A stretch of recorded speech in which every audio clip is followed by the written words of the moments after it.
जय श्री राम। अयोध्या कांड का 37वां सर्ग। श्री राम आदि का वल्कल वस्त्र धारण, सीता के वल्कल धारण से रनिवास की स्त्रियों को खेद तथा गुरु वशिष्ठ का कैकेयी को फटकारते हुए सीता के वल्कल धारण का अनौचित्य बताना। प्रधानमंत्री की पूर्वोक्त बात सुनकर विनय के ज्ञाता श्री राम ने उस समय राजा दशरथ से विनीत होकर कहा, राजन, मैं भोगों का परित्याग कर चुका हूँ। मुझे जंगल के फल मूलों से जीवन निर्वाह करना है। जब मैं सब ओर से आसक्त छोड़ चुका हूँ, तब मुझे सेना से क्या प्रयोजन है। जो श्रेष्ठ गजराज का दान करके उसके रस्से में मन लगाता है, लोभवश रस्से को रख लेना चाहता है, वह अच्छा नहीं करता, क्योंकि उत्तम हाथी का त्याग करने वाले पुरुष को उसके रस्से में आसक्त रखने की क्या आवश्यकता है।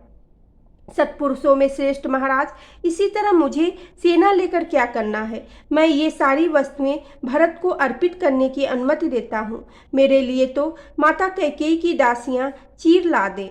दासियों, जाओ, खंती और पिटारी अथवा कुदारी और खांची, ये दोनों वस्तुएं ले आओ। 14 वर्षों तक वन में रहने के लिए ये चीजें उपयोगी हो सकती हैं। कैकेयी लाज संकोच छोड़ चुकी थी। वह स्वयं ही जाकर बहुत सी चीर ले आई और जन समुदाय में श्री रामचंद्र जी से बोली, लो, पहन लो। पुरुष सिंह श्री राम ने कैकेयी के हाथ से 2 चीर ले लिया और अपने महीन वस्त्र उतार कर मुनियों के से वस्त्र धारण कर लिए। इसी प्रकार लक्ष्मण ने भी अपने पिता के सामने ही दोनों सुंदर वस्त्र उतार कर तपस्वियों के ही से वल्कल वस्त्र पहन लिए। तदंतर रेशमी वस्त्र पहनने और धर्म पर ही दृष्टि रखने वाले धर्मज्ञ शुभ लक्षणाजनक नंदिनी सीता अपने पहनने के लिए भी चीर वस्त्र को प्रस्तुत देख उसी प्रकार डर गई जैसे मृगी बिछे हुए जाल को देखकर भयभीत हो जाती हैं। वे कैकेयी के हाथ में 2 वल्कल वस्त्र लेकर लज्जित सी हो गई। उनके मन में बड़ा दुख हुआ और नेत्रों में आंसू भर आए। उस समय उन्होंने गंधर्व राज के समान तेजस्वी पति से इस प्रकार पूछा, नाथ, वनवासी मुनि लोग चीर कैसे बांधते हैं। यह कहकर उसे धारण करने में कुशल न होने के कारण सीता बारंबार मोह में पड़ जाती थी, भूल कर बैठती थी। चीर धारण में कुशल न होने से जनक नंदिनी सीता लज्जित हो एक वल्कल गले में डाल दूसरा हाथ में लेकर चुपचाप खड़ी रहीं। तब धर्मात्माओं में श्रेष्ठ श्री राम जल्दी से उनके पास आकर स्वयं अपने हाथों से उनके रेशमी वस्त्र के ऊपर वल्कल वस्त्र बांधने लगे। सीता को उत्तम चीर वस्त्र पहनाते हुए श्री राम की ओर देखकर रनवास की स्त्रियां अपने नेत्रों में आंसू बहाने लगीं। वे सब अत्यंत खिन्न होकर उद्दीप्त तेज वाले श्री राम से बोली, बेटा, मनस्विनी सीता को इस प्रकार वनवास की आज्ञा नहीं दी गई है। प्रभु, तुम पिता की आज्ञा का पालन करने के लिए जब तक निर्जन वन में जाकर रहोगे, तब तक इसी को देखकर हमारा जीवन सफल होने दो। बेटा, तुम लक्ष्मण को अपना साथी बनाकर उनके साथ वन को जाओ, परंतु यह कल्याणी सीता तपस्वी मुनि की भांति वन में निवास करने के योग्य नहीं है। पुत्र, तुम हमारी यह याचना सफल करो। भामिनी सीता यहीं रहें। तुम तो नित्य धर्म परायण हो और स्वयं इस समय यहाँ नहीं रहना चाहते हो, परंतु सीता को तो रहने दो। माताओं की ऐसी बातें सुनते हुए भी दशरथ नंदन श्री राम ने सीता को वल्कल वस्त्र पहना ही दिया। पति के समान शील स्वभाव वाली सीता के वल्कल धारण कर लेने पर राजा के गुरु वशिष्ठ जी के नेत्रों में आंसू भर आया। उन्होंने सीता को रोककर कैकेयी से कहा, मर्यादा का उल्लंघन करके अधर्म की ओर पैर बढ़ाने वाली दुर्बुद्धि कैकेयी, तू कैकेयी राज के कुल की जीती जागती कलंक है। अरे, राजा को धोखा देकर अब तू सीमा के भीतर नहीं रहना चाहती है। सील का परित्याग करने वाली दुष्टे देवी सीता वन में नहीं जाएंगी। राम के लिए प्रस्तुत हुए राज सिंहासन पर ये ही बैठेंगी। संपूर्ण गृहस्थों की पत्नियां उनका आधा अंग हैं। इस तरह सीता देवी भी श्री राम की आत्मा है, अतः उनकी जगह ये ही इस राज्य का पालन करेंगी। यदि विदेह नंदिनी सीता श्री राम के साथ वन में जाएंगी, तो हम लोग भी इनके साथ चले जाएंगे। यह सारा नगर भी चला जाएगा और अंतःपुर के रक्षक भी चले जाएंगे।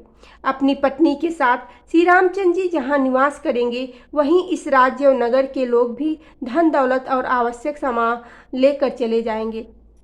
भरत और शत्रुघ्न भी चीर वस्त्र धारण करके वन में रहेंगे और वहां निवास करने वाले अपने बड़े भाई श्री राम की सेवा करेंगे।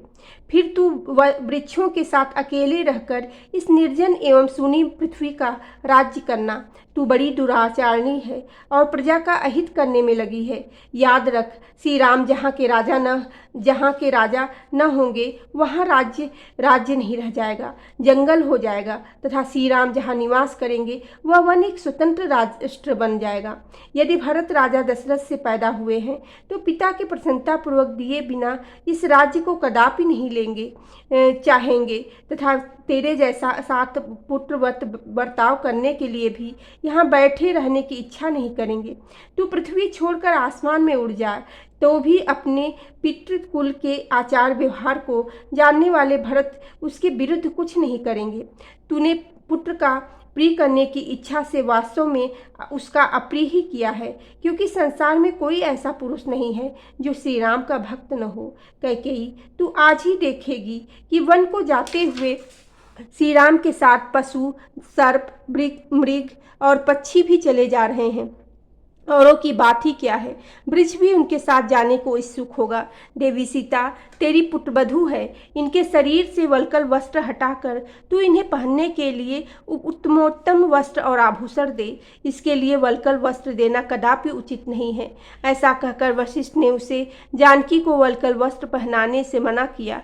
वे फिर बोले, कैकेयी राजकुमारी, तूने अकेले श्री राम के लिए ही वनवास वर मांगा है, सीता के लिए नहीं। अतः ये राजकुमारी वस्त्राभूषणों से विभूषित होकर सदा श्रृंगार धारण करके वन में श्री रामचंद्र जी के साथ निवास करें। राजकुमारी सीता मुख्य सेवकों तथा सवारियों के साथ सब प्रकार के वस्त्रों और आवश्यक उपकरणों से संपन्न होकर वन की यात्रा करें।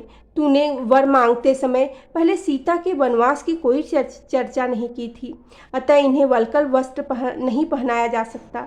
ब्रह्म शिरोमणि अप्रतिम प्रभावशाली राजगुरु महर्षि वशिष्ठ के ऐसा कहने पर भी सीता अपने प्रियतम पति के साथ ही वेशभूषा धारण करने की इच्छा रखकर उसे चीरहरण से वितर नहीं हुई।